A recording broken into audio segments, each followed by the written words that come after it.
Congratulations to you all. Thanks for your willingness to serve. General, you know that I'm a big fan of yours, and our country's blessed to have you in this new role, so this isn't a hostile question to you. But I want to go back to your exchange with Senator Sullivan. We're 31 years into cyber war, but we're 4 years into regular attacks against the United States to which we publicly admit we don't respond, or we don't respond in any way that's sufficient to change behavior. Your exchange with Senator Sullivan is the most important thing that will happen on Capitol Hill today. We have hundreds of hearings around here. 80% of them are fake, 90% of them are pointless. Lots and lots of questions that we ask, and they all seem like they're equal because they're questions and they go on, and senators pontificate. What you just said was that you agreed with Admiral Rogers, I think, right? Admiral Rogers earlier this week said Russia has not received any response from the U.S. sufficient to change their behavior. That's what he said. Do you agree? It has not changed their behavior. And 3 years ago, at the OPM hack, we had Obama intelligence chiefs up here, primarily before the Homeland Security Committee, and we asked them the exact same questions. Is there any response from the United States government that's sufficient to change the Chinese behavior? And they said, absolutely not. Do you think there's any reason the Chinese should be worried about U.S. response at the present? Again, I think that our adversaries have not seen our response in sufficient detail to change their behavior. So this is ultimately not the responsibility of uniformed military to bear the brunt of the hopefully rightful anger and ire of the American people, but their government is failing them.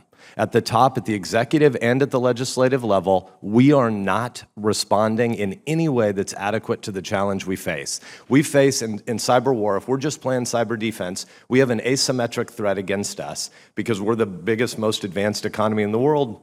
We have the most electronics, and 90% of our critical infrastructure is in the private sector. So we stand to absorb attack after attack after attack unless we had offensive cyber capabilities. We do have the capabilities. The problem is not technical. But if we had the will and the strategy, and adjacent to cyber response, a sense that diplomatic tools and kinetic responses were all on the table, why should the American people have any confidence in their government right now in the area of cyber war? So again, Senator, I would offer from my comments previously, we have to think of this broadly. Well, how are we going to respond? It's not necessarily always within the military or cyber realm that we're going to do it, but obviously offering a response in terms of being able to an adversary to determine that this is a behavior that we don't accept is important. And can you give, again, let's distinguish among three different groups that have culpability here. The NSA and Cybercom and DoD need to present options. We need to have a technically trained workforce that's able to respond, and we need leadership that can be strategic enough to lay out a menu of options. But ultimately, the top of the executive branch and a legislature that's responsible for oversight is where the people should be angriest. But if you were going to assess blame right now, don't put it on the legislature because somebody else will ask you a hard question in response to that. But clearly the oversight in this body is woefully inadequate. But at the top of the DoD world and at the handoff to civilian leadership, what does that conversation look like right now where a menu of options is presented, and then what happens next, and when will we be more urgent?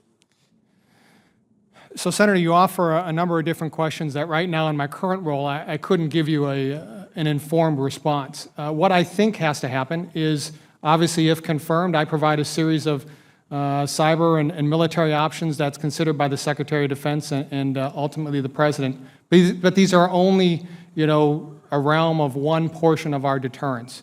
And others will have to bring the whole of government piece of what we might offer, Senator. When we're in the classified space and we talk about overmatch in every other domain, we know we've got lots and lots of challenges. In the cyberspace, are our problems primarily technical, or are they primarily strategic and will?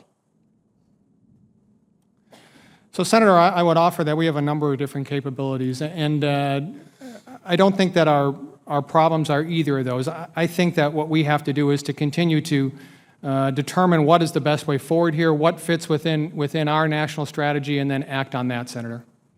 I'm at time, but again, I want to reiterate, our country is blessed to have you in this new role. You're clearly going to be confirmed. Lots of people around here, including me, have great confidence in you. But I do want you to know, I think there is bubbling up in this body a little more seriousness about the urgency, and I hope that at DOD and at NSA, we feel that urgency and response. Thank you, sir. Great statement, Senator.